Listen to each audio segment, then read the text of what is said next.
बाद दोबारा से 84 मिल जाती है। इसी को बोला गया है लख 84 भुगत के अब पौ पे अटके आए, और अब की पासा ना पड़ा तो फिर 84 जाए। कोई नहीं रोक सकता किसी को भी, क्या गुरु और क्या चेला। अगर सच्ची भक्ति नहीं है तो दोनों को 84 में भ्रमण करना ही पड़ेगा। यह विधि का विधान है, इसमें कोई फेरबदल नहीं है, सबको आना जाना पड़ेगा। अरे यहां विष्णु जी के अवतार देख लो आप, पहला अवतार मछली का अवतार, वो ना पहले अवतार में इंसान बन पाए, वो भी मछली बन के आए। दूसरा अवतार कछुआ अवतार, दूसरे अवतार में भी इंसान नहीं बन पाए, वो कछुआ बन के आए। तीसरा अवतार वराह अवतार, फिर भी इंसान नहीं बन रहे हैं, जंगली सुअर का अवतार। चौथे अवतार में आधा आदमी आधा जानवर। पांचवें अवतार में जाके एक मनुष्य का अवतार हुआ। जब वो 84 में जा रहे हैं भाई, तो हम और तुम किस क्या चीज है, सबको जाना पड़ेगा। लेकिन बचने का भी रास्ता है, ऐसा नहीं है कि नहीं है। बचने का रास्ता क्या है? केवल एक ही रास्ता है, और वो क्या है? सत्य को जान लो कि आखिर सत्य है क्या। अगर सत्य को जान लिया फिर बच जाओगे। तो आज इसी को समझेंगे कि क्या है सत्य और क्या है असत्य। अगर हमारा जन्म वापस होता है तो क्यों होता है, और अगर हमारा जन्म नहीं होगा तो क्यों नहीं होगा। बस इसको समझना है। तो मालिक की कृपा है कि आज आपके गांव में ये सत्संग आयोजित हुआ है, जिससे आपको आज वो सत्य पता लगेगा जिसको पाने के लिए जन्मों जन्म बड़े बड़े ऋषि मुनियों ने अपना शरीर तक गला लिया। पहाड़ों पे जाके बैठ गए, बर्फ में बैठ गए, जाके भक्ति कर रहे हैं, समाधि लगा ली है, पूरा पूरा शरीर गल गया। क्या पाने के लिए? सत्य को पाने के लिए कि सत्य है क्या।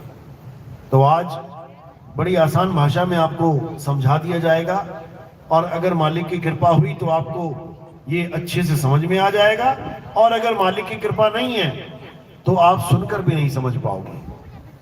तो क्या है सत्य, क्या है असत्य, इसको बड़े ध्यान से समझना है। तो गीता के अनुसार हम समझाते हैं कि सत्य क्या है, सत्य क्या है। अध्याय 2 16वां श्लोक जब आप पढ़ोगे तो उसमें बिल्कुल साफ लिखा हुआ है कि हे अर्जुन, इस दुनिया में 2 प्रकार के तत्व होते हैं। कितने प्रकार के? 2 प्रकार के। कौन कौन से? एक असत्य तत्व और एक सत्य तत्व। असत्य तत्व क्या होता है?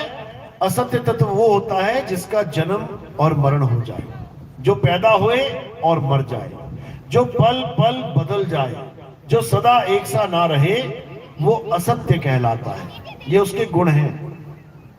तो किसका जन्म और किसका मरण होता है? शरीरों का। ये शरीर जन्मता है और एक दिन मर जाता है। तो ये शरीर कितने तत्वों से बना है? 5 तत्वों से। तो 5 तत्व क्या है? सत्य या असत्य? असत्य है।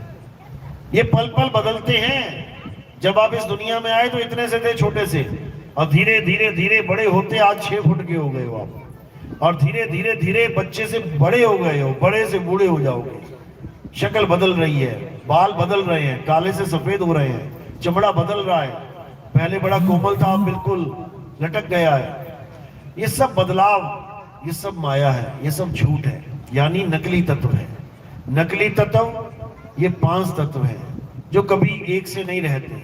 अभी पानी को गर्म करो, अभी उसकी स्वरूप बदल जाएगा, अभी तरल से वो गैस में बदल जाएगा।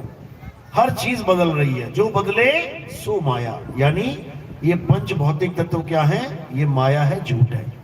अब ये 5 तत्व कहाँ हैं? पूरे संसार में कहीं भी नजर घुमा के देख लो, ये 5 तत्व हर जगह विद्यमान है। ये झूठ है। तो एक तो हो गया झूठ। अब इसमें भी अलग अलग कंडीशंस हैं, अलग अलग इसके लेवल हैं। जैसे पेड़ पौधे, ये जितने भी शरीर दिख रहे हैं, ईंट पत्थर सोना चांदी हीरे जवाहरात, ये इन्हीं 5 तत्वों की देन है। इन्हीं के छोटे छोटे रूप हैं। ये एक ही मिट्टी से पता नहीं क्या क्या निकल जाता है। लोहा निकाल लो, कांसा निकाल लो, जस्ता निकाल लो, अल्मोनियम निकाल लो, एक ही मिट्टी से निकल रहा है सब कुछ। एक ही हवा से देखो क्या क्या निकल रहा है। ऑक्सीजन निकाल लो, कार्बन डाइऑक्साइड निकाल लो, अलग अलग नाइट्रोजन गैस निकाल लो, ये निकाल लो, सब कुछ इसी में से निकल रहा है। यानी जो दिख रहा है तुम्हें, जो कुछ भी, वो सब माया है। ईंट पत्थर माया है, सीमेंट सरिया माया है, पानी मिट्टी हवा माया है, सब कुछ माया है। यानी इस पूरे संसार में कुछ भी सत्य नहीं है, ये पूरा संसार ही झूठ है। अब वही ईंट पत्थर से चाहे तुम अपने मकान बना लो, चाहे उसी ईंट पत्थर से तुम मंदिर मस्जिद गुरुद्वारे चर्च बना लो, वो रहेगा वही तत्व, यानी असत्य। तो फिर सत्य क्या है? हे अर्जुन, जो कभी जन्मता और मरता नहीं है, जो सदा एक रस अखंड रहता है, जो कभी बदलता नहीं है, वो सत्य कहलाता है। अब ये क्या है, कहां मिलेगा, इसका नाम क्या है? बता रखा है गीता में कि हे अर्जुन, सत्य केवल और केवल एक है, और उसका क्या नाम है? क्या नाम रखा है संतों ने? उसका नाम रखा है आत्मा। हे अर्जुन,